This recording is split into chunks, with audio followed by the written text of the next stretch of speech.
ഞാനും ഉമ്മയും ഓളും കൂടിയിട്ട് ഒരു കല്യാണത്തിന് പോയി. അപ്പോൾ അവിടുന്ന് ഉമ്മാൻ്റെ ഒരാളൊരു ചോദ്യം ചോദിച്ചു. അപ്പോൾ നമ്മൾ ചായ കുടിക്കുന്നതിൻ്റെ ഇടയിൽ നമ്മുടെ ടീ ടോക്ക് ഉണ്ടാവുമല്ലോ, അതിനിടയിലാണ് ഉമ്മ ഈ കാര്യം പറയുന്നത്.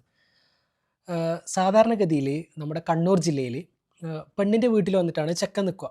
പക്ഷേ എൻ്റെ കാര്യത്തിൽ നേരെ തിരിച്ചാണ്. മറ്റ് ജില്ലകളിലെ പോലെ പെണ്ണ് ചെക്കൻ്റെ വീട്ടിൽ പോയി നിൽക്കുന്നു എന്നുള്ളൊരു രീതിയാണ്. അപ്പോൾ എല്ലാവർക്കും അതിലൊരു ക്യൂരിയോസിറ്റി, ഇതെന്താണ് ഇങ്ങനെയാണെന്നുള്ളൊരു ആകാംക്ഷയൊക്കെ ഉണ്ട് എന്നുള്ളത് ഞാൻ അറിഞ്ഞിരുന്നു. അത് അങ്ങനെയാണല്ലോ, മനുഷ്യന്മാർക്ക് ഈ ക്യൂരിയോസിറ്റി ഉണ്ടാവുമല്ലോ. ഇതിന്നാണല്ലോ പല കാര്യങ്ങൾ കണ്ടുപിടിക്കുന്നത്. പണ്ട് ന്യൂട്ടൻ്റെ തലയിൽ ആപ്പിൾ വീണപ്പോഴാണ് എന്ത് കണ്ടുപിടിച്ചത്? ആപ്പിളല്ല, ഗുരുത്വാകർഷണം, ഗ്രാവിറ്റേഷണൽ ഫോഴ്സ് കണ്ടുപിടിച്ചത്.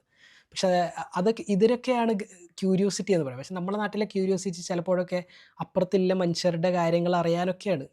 അതൊന്നെങ്കിലും ആവട്ടെ. അപ്പോൾ ഇവർ വന്നിട്ട് ഉമ്മാനോട് ചോദിച്ചു, എങ്ങനെയുണ്ട് മോൻ്റോൾ എന്ന് ചോദിച്ചു. ഉമ്മ പറഞ്ഞു നല്ല തന്നെയാണ്, ഓക്കെയാണ്, നന്നായി പോകുന്നുണ്ടെന്നൊക്കെ പറഞ്ഞപ്പം അവർക്കൊന്നും അത് അത്ര പിടിച്ചില്ല എന്ന് തോന്നുന്നു മറുപടി. അപ്പോൾ അവരതിന് തിരിച്ച് രണ്ടാമത് വേറൊരു ചോദ്യം ചോദിച്ചു, എന്തൊക്കെ പറഞ്ഞു കഴിഞ്ഞാലും സ്വന്തം മക്കളെപ്പോലെ ആവില്ലല്ലോ എന്ന്. ഉമ്മ അതിന് മറുപടി പറഞ്ഞു, എനിക്കെൻ്റെ മോളെപ്പോലെ തന്നെയാണെന്ന് പറഞ്ഞു. പക്ഷേ ഈ എന്താ പറയുക, ഈ ചോദ്യത്തിന്, ഈ ദാർശനികപരമായ ഒരു കണ്ടുപിടുത്തത്തിന്, ഫിനോമിനിക്കൽ കണ്ടുപിടുത്തത്തിന് നമ്മളെ നാട്ടിൽ ആഗോളതലത്തിലും കുത്തിത്തിരിപ്പ് എന്നാണ് പറയുക. അപ്പോൾ ഇങ്ങനെയാണ് നമ്മൾ, എനിക്കറിയാൻ പോലും ചെയ്യും, എനിക്കോ അവൾക്കോ അറിയാത്തൊരു മനുഷ്യൻ വന്നിട്ട് നമ്മളെ ജീവിതത്തിൽ ഒരു കാര്യമില്ലാതെ കയറി അഭിപ്രായം പറയുക എന്നുള്ളത്, ഇങ്ങനെയുള്ള ചോദ്യങ്ങൾ ചിലപ്പോഴൊക്കെ അത്രയേറെ മനുഷ്യരുടെ ജീവിതത്തിൽ അവരെ അവരുടെ ജീവിതത്തിൽ പ്രശ്നങ്ങൾ ഉണ്ടാക്കിയിട്ടുണ്ടാവും, അത്രയേറെ അവരൊക്കെ വേദനിപ്പിച്ചിട്ടുണ്ടാവും. അതുകൊണ്ട് നമുക്കെന്താ ഒരു നേട്ടമുള്ളത്? ഈ കുട്ടികളില്ലാത്ത ആൾക്കാരോട് പോയിട്ട് എന്തുകൊണ്ടാണ് കുട്ടികളില്ലാത്തത്, നിങ്ങൾ ചികിത്സിച്ചില്ലേ, അതെന്താണ് ഇങ്ങനെയാണെന്നൊക്കെ നമ്മൾ ചോദിക്കുമ്പം ആ ചോദ്യം കൊണ്ട് അവരുടെ വീട്ടുകാരും അവരും സങ്കടപ്പെടുന്നു എന്നുള്ളതാണ്. നമ്മുടെ ഒരു ചോദ്യം മതി.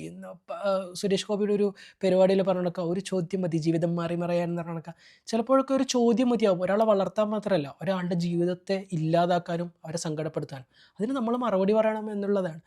അപ്പം ഒരു കാര്യമില്ലാതെ അനാവശ്യമായി നമ്മളുമായിട്ട് യാതൊരു ബന്ധവുമില്ലാത്തൊരു വ്യക്തി വന്നിട്ട് നമ്മുടെ ജീവിതത്തിൽ അഭിപ്രായം പറയുക എന്നൊക്കെ പറയുന്നത് അത് മോശമായൊരു കാര്യമാണ്.